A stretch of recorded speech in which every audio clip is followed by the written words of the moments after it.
Well, I quit my job 3 months ago.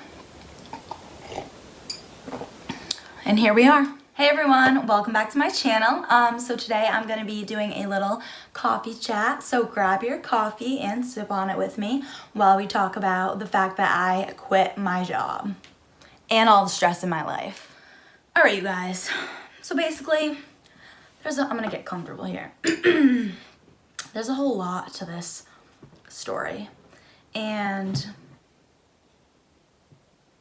I hope I don't get any negative feedback or bad comments on this video because I'm going to be as respectful as I possibly can. So let's go ahead and get into the story.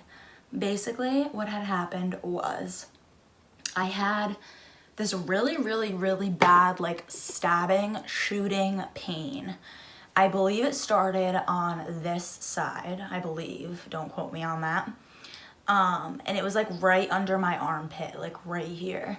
And it was just like this shooting, stabbing pain. When I coughed, it was excruciating. Like when I went to open the door, it would like, just that like pull of me opening the door, it would kill so bad. And then, actually, no, it definitely started on this side. Sorry, guys. It definitely started on this side because it still hurts to this day on this side. It was really bad on this side. And I had 2 broken ribs on this. So the first doctor that I went to said that I had nothing wrong with me, no broken ribs, nothing wrong with me. My chest looked clear, gave me Robitussin with codeine, and some antibacterial medication, which I thought was weird because like I knew I didn't have any kind of like infection or like just need an antibacterial medication. Like I was in such excruciating pain that I knew it had to be something else.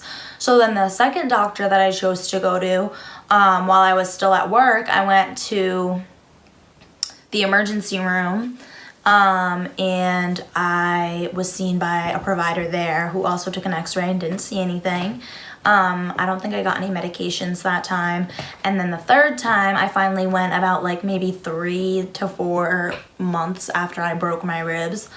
I woke up one day and I literally could not go to work because I was in so much pain, and my mom had to like drive me to the hospital. So she drove me up to the hospital, and basically what had happened was I went in and they were like, oh, let's get an x-ray. And my mom told them like she's had like 2 to 3 x-rays in the past like months. So nothing's shown up on any of them and she's still in excruciating pain. So why don't we just get a CAT scan as opposed to getting both? And they were like, no, we need to get the x-ray before we can do a CAT scan. So I was basically like forced to do both, which whatever, like I don't really care. I just wanted to find out at that point what was wrong with me. So I didn't even care. So I just did both of them. And sure enough, the x-ray came back like clean, nothing was wrong. I was still crying in pain. They were giving me all these pain medications. Nothing was helping me. So I did the CAT scan, and of course they found 2 healing broken ribs over on this side up towards the top. And then they found up towards the top on this side 1 freshly broken rib. So I'm assuming that the freshly broken rib was from the car accident. And then the other broken ribs, honestly, I don't even want to discuss. And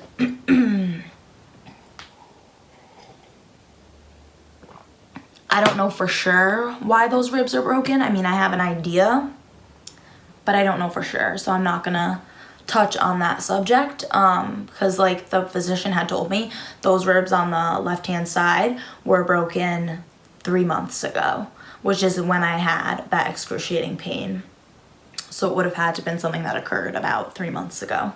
So anyways, yeah, I had an idea of that. So that right there was like, okay, this is a lot. Like I'm in excruciating pain, not to mention the fact that I was in college. I was taking an anatomy class that was extremely hard for me. It was super stressful working 40 hours a week, Monday through Friday, and having to make the time to try to do schoolwork. And schoolwork, like before any of this even happened, schoolwork always came first to me because I want a better life. I want a better education. I want to better myself every single day. So school is always my number one, but of course I need a job to pay my bills. So the fact that it was a 40-hour job already wasn't working for me. And then when I broke my ribs, I was just like, okay, that's enough. Like, I can't do this. Like, I physically could not work. And the doctor had actually told me that I had 7 days that I was required to stay, like, out of work. So I gave my note to my boss at the time, and she took it and spoke to me about it and was like, so you basically exceeded your hours due to like everything that was going on in my life. Like, I explained my mental health journey and what was going on with that, and why I was gone and breaking my ribs and everything that was going on. She basically explained to me that we totally understand if you need to resign now, and that would probably be like the best. She's super respectful about it, but she said that'd probably be the best option, because I did tell her that I want to work as a nurse there and I loved working there. So I felt like the only choice was to resign, because I didn't have the time to take off the 7 days that the provider requested that I take off. And I was in excruciating pain. I could not get out of bed. And of course they weren't gonna prescribe me opioids or anything, and I didn't want them to, but I just wanted to be not in pain enough to be able to go to work so that I didn't lose my job. But then it ended up being that either I lost my job or I resigned from my job, and I would be able to come back at some point to the place that I love.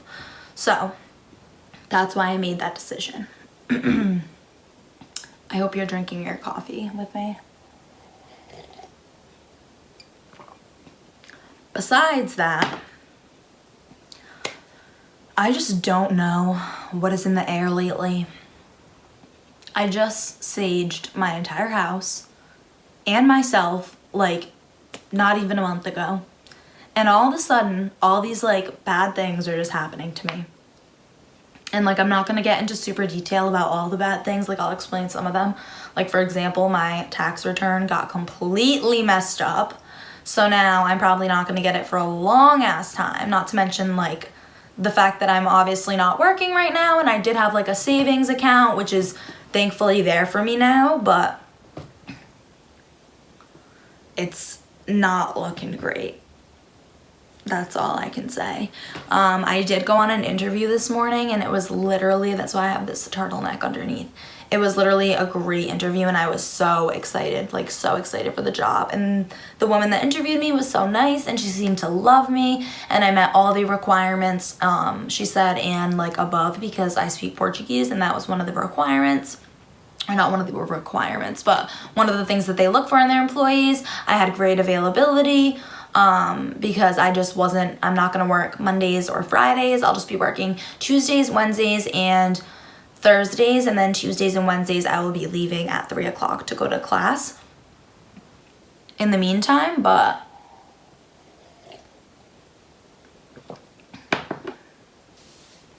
anyway, I keep getting off track here. So that's been going on. And then I've had like some other issues with things that have been like bills just like coming at me, and of course, you know, like the basic adult problems, like, you know, stressors and stuff. But the fact that I'm not working makes me so anxious. It's insane. Like, literally the day that I like stopped working, well, not the day I stopped working, actually, while I was employed, I ended up on the 8th floor, because if you don't know what the 8th floor is, I ended up in a psych ward. So yeah, I actually ended up, while I was working, having to be admitted to a, I guess, behavioral health unit, if you want to call that. And I was only there for about 3 days, because they knew that like I didn't want to kill myself or anything, and I was just going through a really rough time, and people really like knew and were worried about me, so they said something, and then I just had to go through the process and deal with it, which is normal. It's fine. It's something I've unfortunately dealt with my entire life with all my diagnoses, but I feel like I am getting somewhere, so I have a positive mindset that things will hopefully get better in the near future. Like I said, that interview went super well, so I'm really excited for that. But yeah, now you know why I quit my job and most of the reasons why I'm literally so stressed out. Actually, like all of them, but just vaguely, because, you know, there's only so much you can share about yourself on the internet. So yeah, thank you guys for drinking your coffee with me and hanging out. I hope you guys enjoyed this video. If you did, be sure to hit the like button and don't forget to subscribe before you go. Thank you so much for watching. Bye.